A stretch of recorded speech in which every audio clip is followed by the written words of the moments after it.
Nello stile decubertiano, tutti i vincitori oggi alla quarta giornata dello sport svoltasi in mattinata nella palestra dell'Istituto Comprensivo Gaetano Guarino di Favara, guidato dalla dirigente Maria Todaro.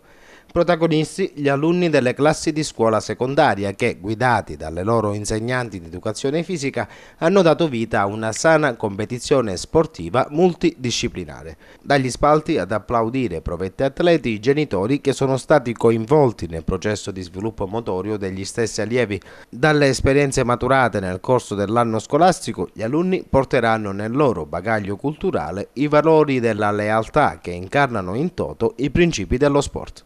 Il nostro piano dell'offerta formativa prevede il potenziamento delle attività sportive, è un'attività che i ragazzi gradiscono e che i docenti portano avanti con tanta professionalità.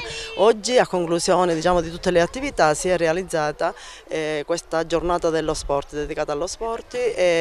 Lo sport va portato avanti in tutti, a 360 gradi, in quanto lo sport è vita, lo sport è salute, lo sport è aggregazione, è collaborazione, lo sport è legalità, rispetto delle regole. È stata coinvolta tutta la scuola media del nostro istituto con la collaborazione delle quinte classi della scuola primaria.